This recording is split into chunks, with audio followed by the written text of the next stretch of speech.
Se a minha alma teme o amanhã e o coração não vê teu cuidado, se eu não consigo ouvir a tua voz, ainda assim confiarei.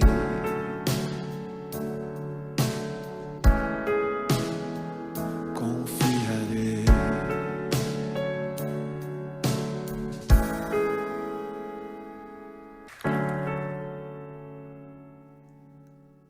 Na grande maioria das vezes em que ouvimos sobre o livro do profeta Jonas, a ênfase é colocada em Jonas, sua missão, sua desobediência, fazendo-o acabar dentro da barriga de um grande peixe. Dificilmente ouvimos ou falamos sobre Nínive. Afinal, que tipo de cidade era?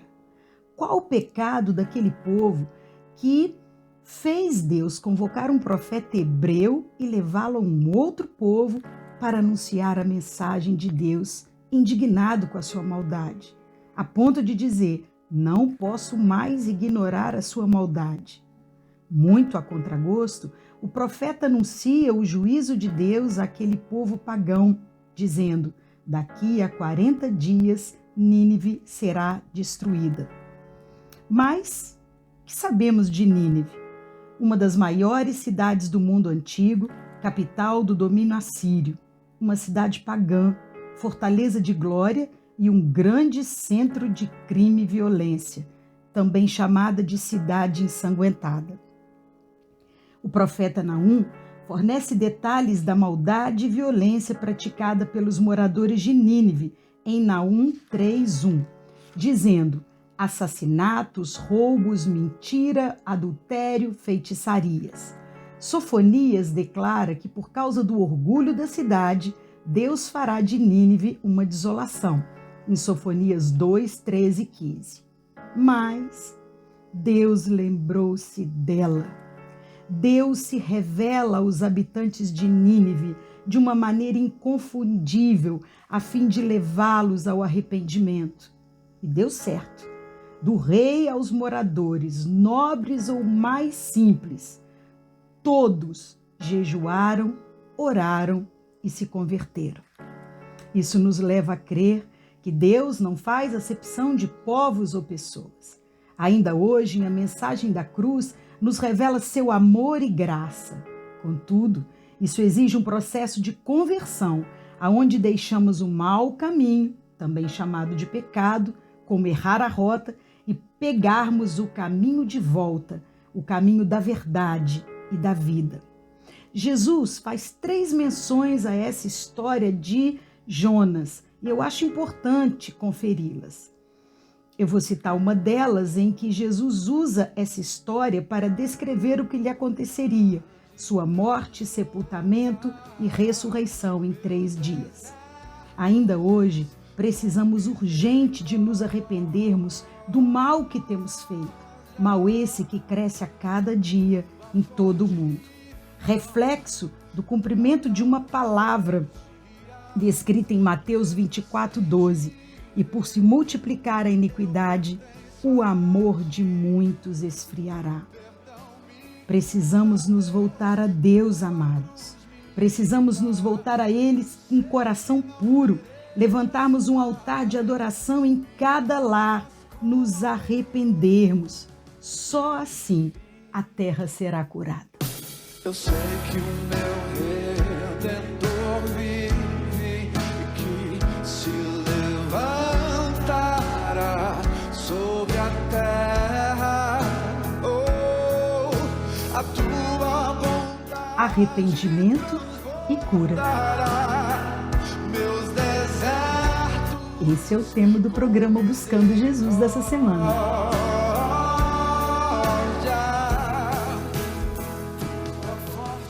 Olá, amados. Arrependimento e cura. Esse é o tema, do nosso programa de hoje. Um tema dado por revelação do amado.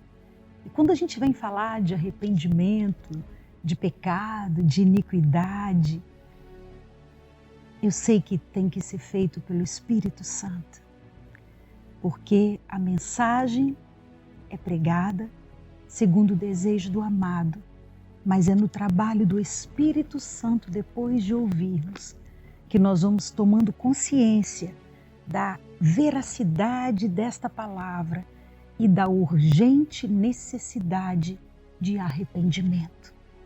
E eu gostaria de compartilhar com vocês uma palavra que está no livro de Jonas, do profeta Jonas.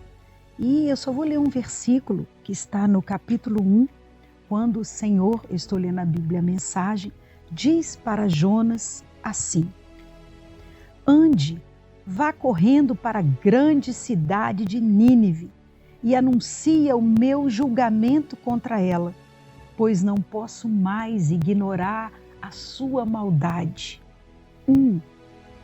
E é engraçado, né, como foi dito na introdução, é que todas as vezes que eu já ouvi, ou que eu já levei a palavra, né, sobre o livro de Jonas, a gente sempre fala no profeta.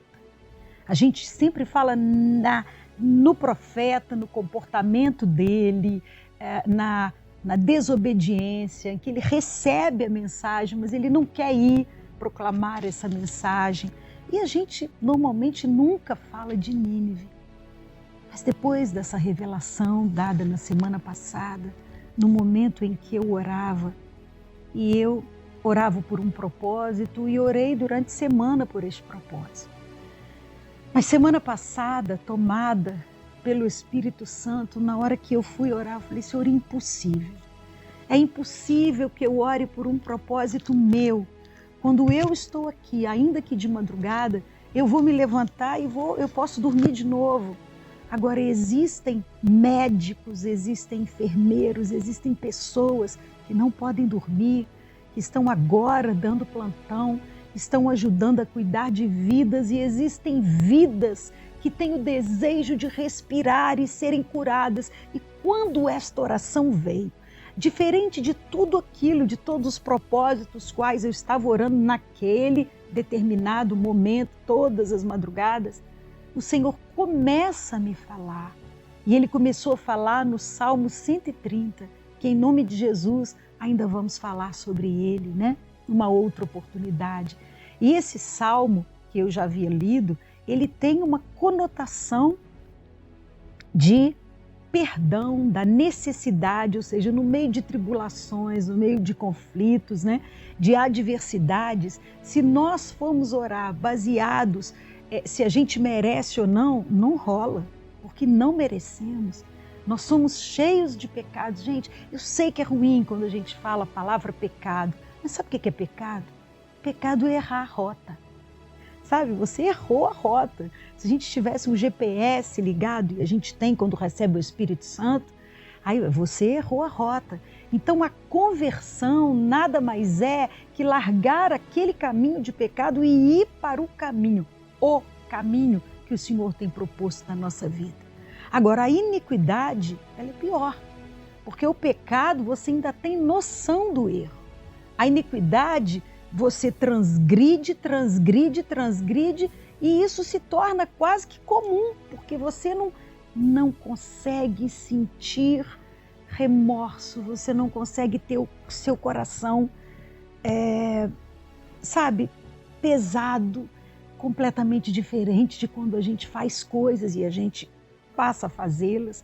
Mas quando a gente faz alguma coisa contra a vontade de Deus, uma coisa que fere, o Espírito Santo coloca tristeza no teu coração. Então você pode, não existe aquele que não comete o pecado, mas a marca do verdadeiro discípulo não é o que não erra, mas é aquele que, quando confrontado com o erro, ele se converte e ele muda de direção. E, na verdade, quando o Senhor começou a ministrar isso que está nesse salmo, porque aí fala que mesmo sem a gente ter condição de pedir para Deus, Ele é misericordioso para perdoar aqueles que se arrependem e para cuidar. E aí o salmista fala que ele iria esperar, ele ia ficar aquela noite, esperando o amanhecer a resposta do Senhor. Foi aí que o Senhor começou a falar, e depois em outros livros da Bíblia, mas nós estamos falando sobre Jonas e sobre a conversão de uma cidade inteira. Eu, pelo menos, nunca tinha falado nada sobre Nínive. E por que será que o Senhor tira um profeta hebreu lá, né, de Jerusalém e fala para ele ir a 800 quilômetros nessa cidade, que era uma cidade fortaleza, era uma cidade muito desenvolvida, era uma cidade linda. Se vocês forem ler, eu li pouca coisa, não sei reproduzir, não sei contar essa história, mas é fácil para vocês. Vocês vão ver quantas coisas lindas que tinham lá em Nínive, sabe? Era uma cidade grande, uma cidade, mas em compensação, outros profetas descreveram Nínive como uma cidade cheia de corrupção, cheia de adultério, cheia de homicídio, cheia de maldade, também chamada de cidade ensanguentada. E é incrível você imaginar o Senhor falando com esse profeta hebreu e dizendo para ele assim: olha, vá até lá e proclama essa mensagem, que para mim chega, porque eu vou levar juízo à maldade. É incrível que a palavra de Deus, muitas vezes em outros livros, ela aborda esse tema. Às vezes o Senhor falou assim: ó, a maldade ainda não subiu, ou seja, como se fosse um transbordar de copo de algumas determinadas nações ou povos. E, na realidade, Nínive alcançou esse limite. E o profeta não queria ir, mesmo porque o povo que existia ali em Nínive era inimigo dos judeus ferrenhos.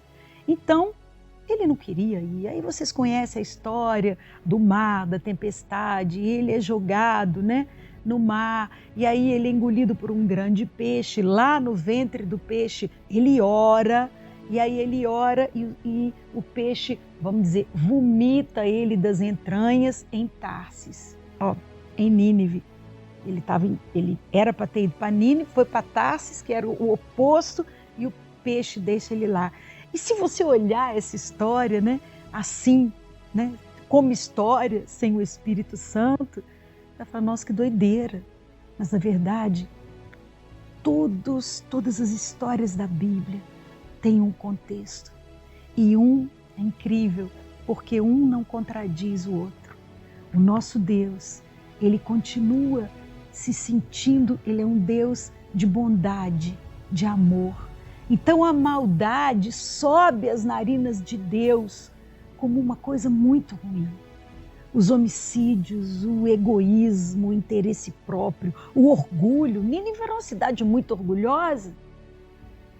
E isso foi, sabe, chegando até Deus, e o profeta vai, quando ele é deixado, né, pelo peixe lá, o Senhor torna a dizer, o Senhor diz assim: ande, vai correndo para a grande cidade de Nínive e anuncia o meu julgamento contra ela, pois eu não posso mais ignorar a sua maldade. Ele repete o que ele disse no capítulo 1.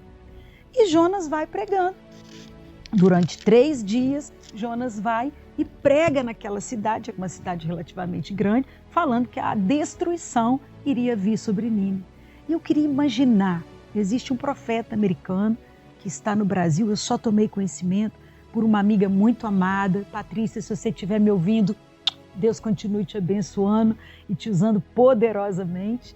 E eu só soube disso quando a mensagem estava pronta, eu não tive com quem compartilhar, eu só compartilhei com ela.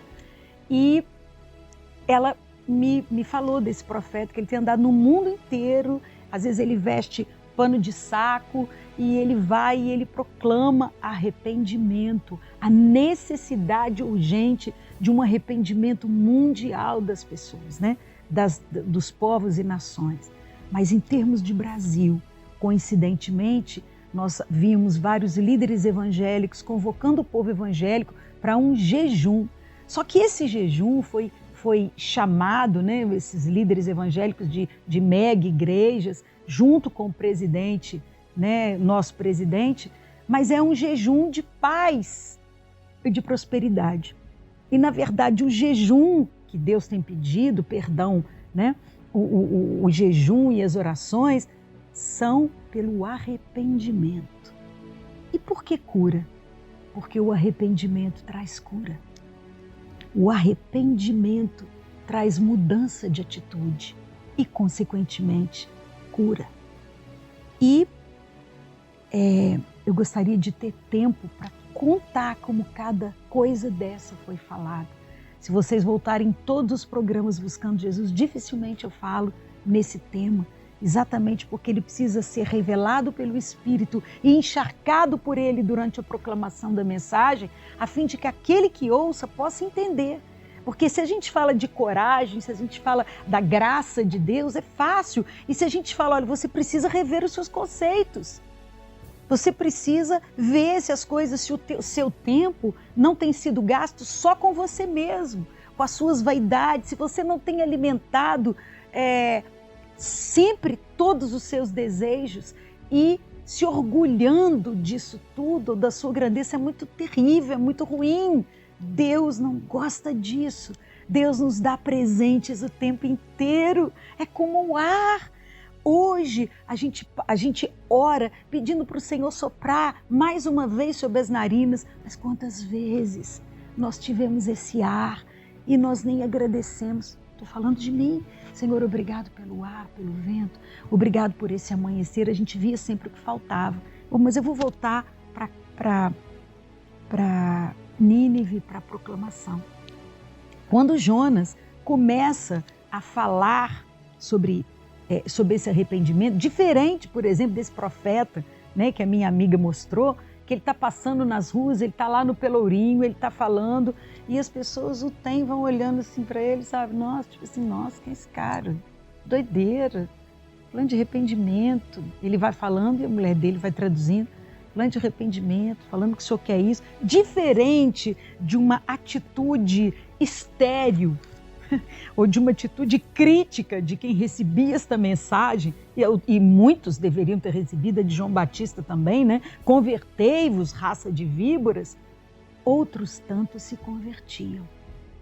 Esse é o milagre. Né? Você obedece a Deus e aí isso é feito por Ele. E, para surpresa de Jonas, todo o povo ouviu a mensagem.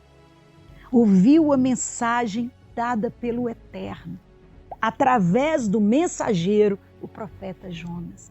E eles creram nisso, ou seja, eles tomaram consciência da sua maldade. Queridos, o que é a conversão? É mudar de religião? É mudar de igreja? Conversão é mudar de atitude. É voltar para o caminho certo, se é que você já andou nele, né? Então, a conversão é esta convicção do erro, de que você errou. E normalmente quem se explica muito, não, deixa eu explicar, eu fiz aquilo, mas eu fiz aquilo também, sabe por causa de quê? Por causa disso. Não, está longe de se converter. Porque a conversão, você precisa, de fato, ter isso aqui dentro das entranhas para conseguir entender, ter consciência da maldade. E aí é por isso que a gente fala assim, que a palavra de Deus fala, se vós que sois maus, sabeis dar boas coisas aos seus filhos, a ponto de um filho seu te pedir pão, você não dá uma pedra, ou seja, a gente não é tão mal assim, mas nós somos mal. A gente pode não ser mal para pegar uma criança e espancar com golpes fatais de quem conhece anatomia. A gente pode não ser tão mal a fim de acorrentar outra criança. Vai ver que a gente não é tão mal a ponto de ter uma briga e um pai matar um filho por direito de herança. E depois se esfaquear, ou seja, se permitindo ser dominado pela ira. Às vezes você não é tão mal assim, mas infelizmente a maldade em nós. Desde o Éden. E a gente só fica melhor quando o Espírito Santo traz essa consciência. Porque aí quando você erra, às vezes um jeito de falar que sai pesado, você logo depois fala assim, me perdoa, sabe? E aquele povo inteiro que não era hebreu se converte, é uma coisa incrível, do rei. O rei se converte. O rei toma consciência. E ele é muito importante quando um líder faz isso. Sabe? Não é um líder apoiar, não. O rei não apoiou. O rei se converteu. Falou, se nós não fizermos isso, de fato, Deus irá nos destruir. Então ele deu exemplo para todos os súditos, sejam eles nobres ou pessoas mais simples. Eles colocaram até os animais para jejuar. Agora, vocês entendem que a oração e que o jejum, elas são atitudes depois que você tem consciência do erro. O que eu espero hoje é que o Espírito Santo, eu estou fazendo para vocês o que eu recebi de Deus. Eu estou passando a mensagem de Deus. Ou melhor, eu sou a mensageiro de Deus desta mensagem. É necessário o arrependimento para que haja cura. Cura do Covid, cura também. Cura da maldade, cura. Quantas vezes Jesus curou e ele disse assim, são perdoados seus pecados. Os fariseus falam, quem é esse que perdoa pecado? Ele falou, isso deixa vocês assim surpresos, porque vocês querem que eu fale levanta e anda? Ou são perdoados seus pecados? Porque para mim é a mesma coisa. Por isso arrependimento e cura. E todos em Nínive se converteram. E no que eles se convertem, quer dizer, há um processo, se você for lendo em Jonas 3, você vai ver o seguinte, o mensageiro, Jonas prega, fala da mensagem que Deus falou, sua maldade subiu, agora eu virei e vou destruir vocês. Eles creram, a fé é isso, é crer. E crer como? No ouvir e no ouvir a palavra de Deus. É isso que diz. A fé não é assim, nossa, eu tenho tanta fé, um sentimento. A fé é você crer no que diz a mensagem que está sendo proclamada, no caso pelo profeta, hoje por nós pela palavra. E esta fé gera esse arrependimento e a conversão.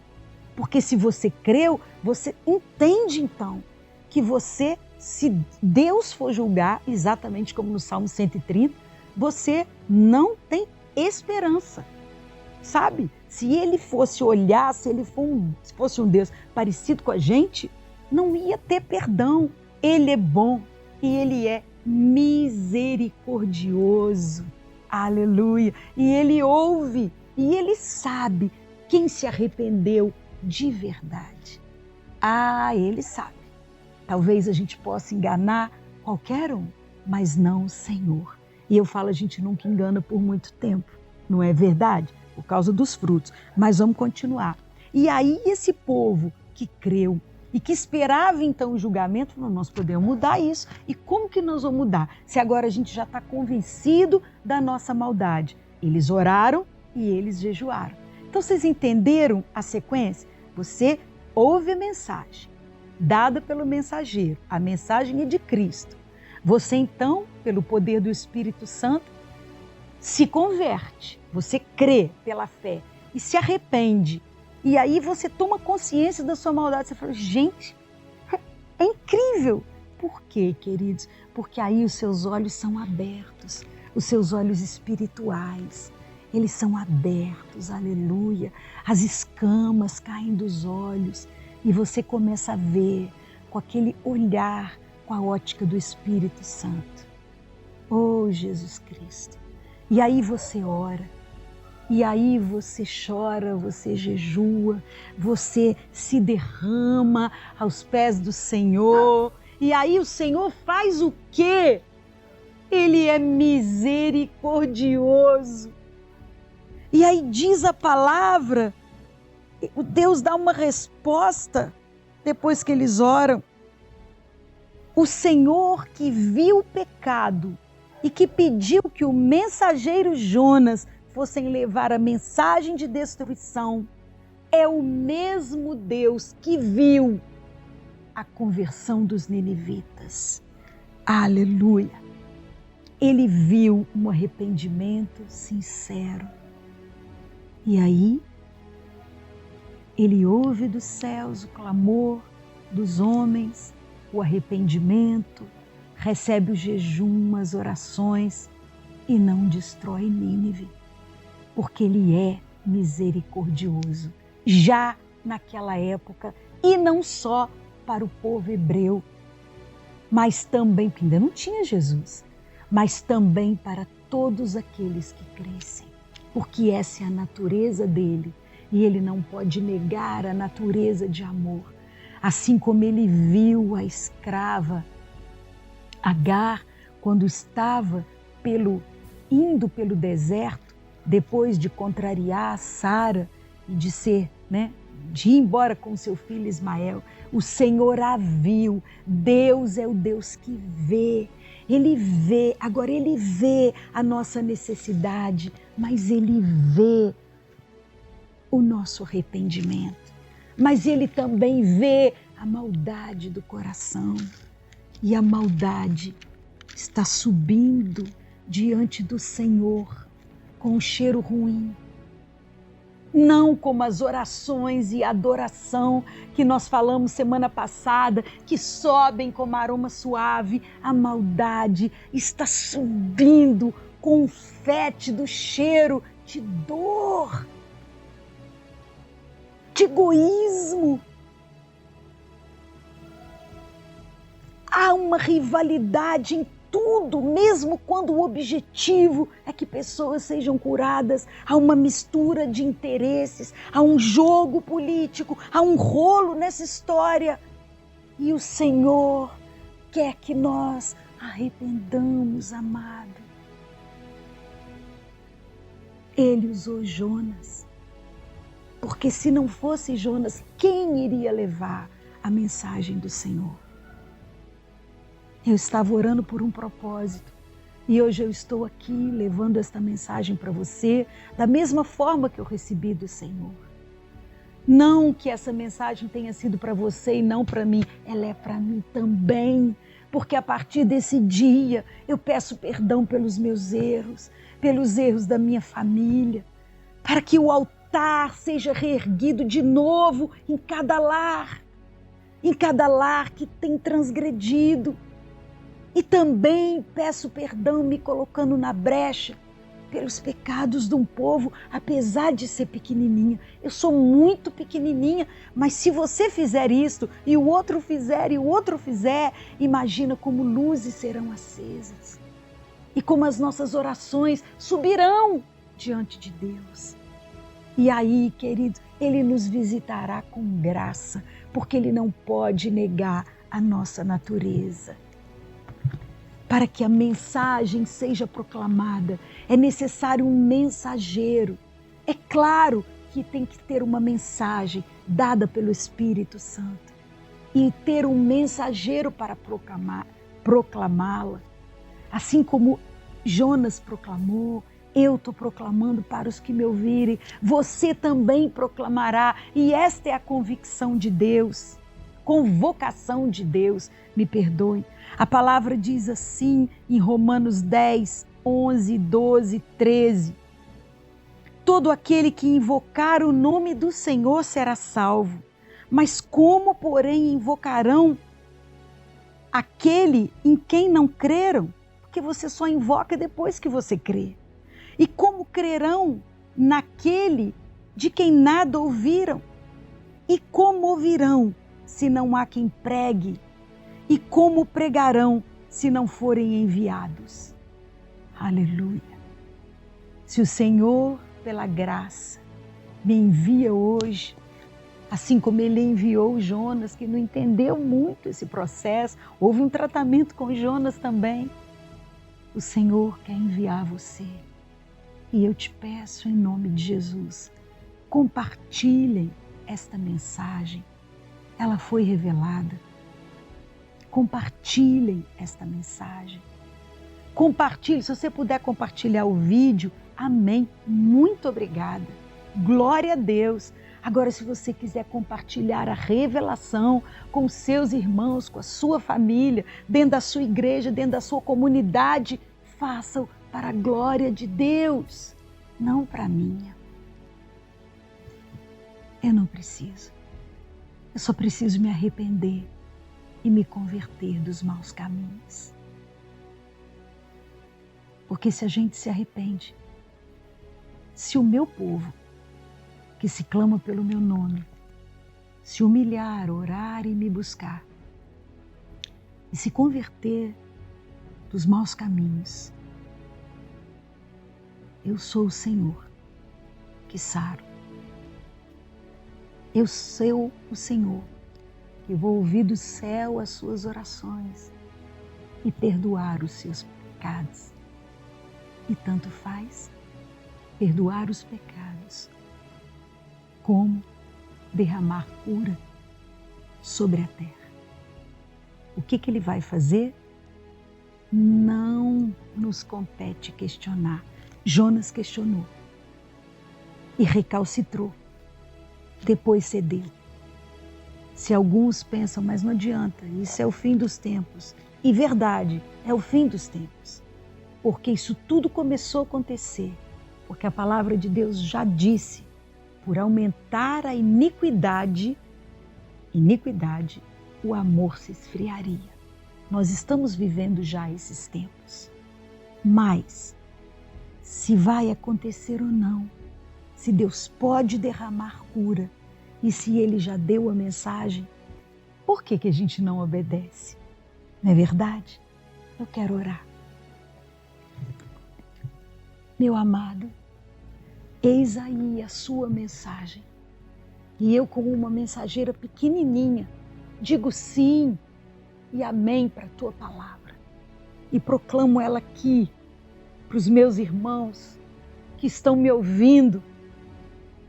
Agora eu te peço, oro como Pedro orou, Pai, em nome de Jesus, naquele dia, em Atos dos Apóstolos, enquanto nós pregamos a tua mensagem. Estende as suas mãos, amado, para operar curas, prodígios, conversões, em nome de Jesus e para a glória de Deus. Eu prometo que só para ti eu darei toda a honra, toda a glória e sabedoria. E eu creio que os meus irmãos também. Porque tudo isso vem de ti. E o amor é teu. E o perdão é seu. E eu aguardo ansiosamente por esta cura. Em nome de Jesus. Beijo grande, queridos. Fiquem na graça e na paz daquele que é cheio de amor e daquele que é o príncipe da paz, o nosso Senhor e Salvador Jesus Cristo. Deus os abençoe. Eu sei que o meu Redentor vive e que se levantará sobre a terra. Oh, a tua bondade transbordará meus desertos.